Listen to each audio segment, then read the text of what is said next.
service of CNC Worldwide.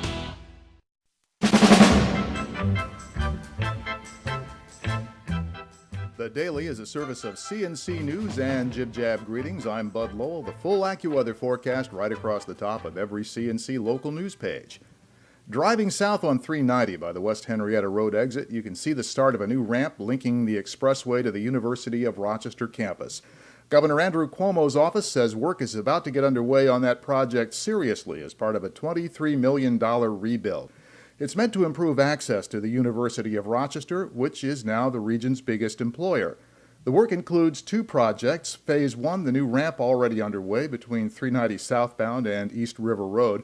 Phase 2 starts the week of June 10. It includes a new on-ramp from Kendrick Road to northbound 390 and widening the Kendrick Road Bridge over the expressway. This handles the expanding traffic to and from the university and the University Medical Center. Speaking of highway construction, it's finally time to get started on the 490 West exit ramps to Bushnell's Basin in Perrinton. The bridge carrying the exit lanes over the interstate is closed from today to the middle of September. Work was supposed to start a couple of weeks ago. They postponed it because of weather conditions. A nonprofit group called Friends of the Garden Aerial has bought up the High Falls in downtown Rochester.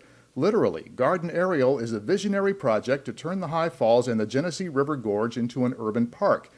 The group has purchased more than 28,000 square feet of land, officially called 275 St. Paul Street. It includes the Rochester Gas and Electric Hydropower Station 4, as well as the escarpment over which the Genesee River flows to create the falls. They used funding from the Rose Family Foundation and a donation from the High Falls Development Corporation. Supporters of Garden Aerial's concept say there is no other city in America that has a 96-foot waterfall as its heart, and they want to make something out of it. Phase 1 of its plan to make something out of it is to reconnect the falls and the community. They want to develop a new walking bridge directly over the rim of the falls, a pedestrian connection beneath the inner loop from that bridge directly into downtown, and a 3/4-mile trail that loops around the rim of the gorge. And here is what they're using as an inspiration. Garden Aerial points to this as an example of what the High Falls could be. This is Reedy River Falls Park in the center of Greenville, South Carolina. Greenville, like Rochester, is where it is because the falls provided water power for the first industries.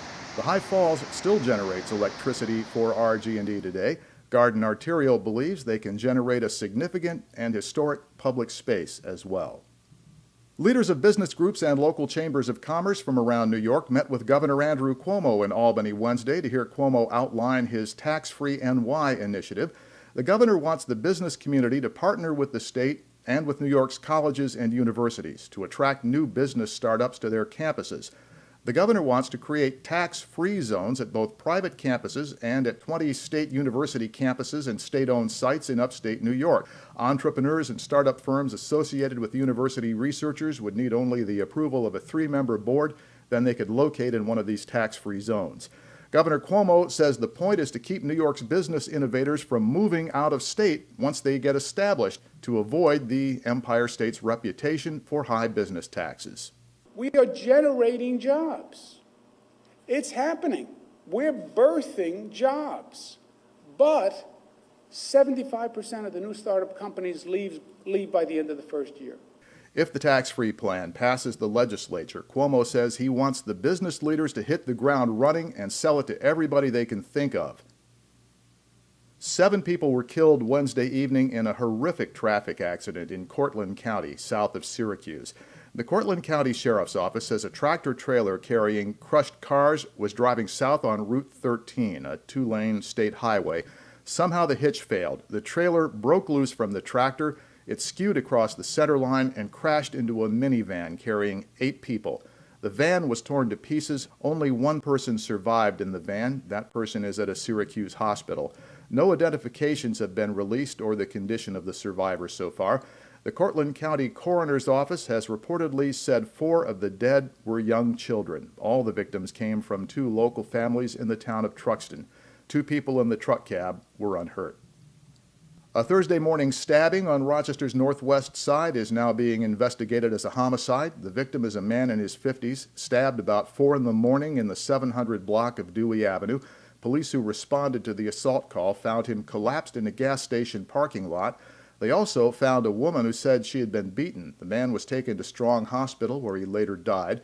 Police questioned several people at the scene, and they have at least 2 people in custody. They believe these were 2 separate assaults committed by the same people. A fire about 6:30 Thursday morning sent 2 people to Strong Hospital, one with smoke inhalation and the other under treatment for burns. They're among 4 adults and a child who escaped thanks to working smoke detectors at their home on Frost Avenue. Firefighters arrived to find smoke coming out the front door and windows, a man helping a child out the door, and 2 women trying to get out behind them. They assisted the 2 women, who were both taken to Strong. The fire was under control in about 15 minutes. Investigators are looking at how it started. The Red Cross is assisting the family. To the left of the player window are links to these and other stories. At the bottom of the page, links you can use to post news and information directly to us. Next news is as it happens. Updates are as necessary. I'm Bud Lowell, CNC News.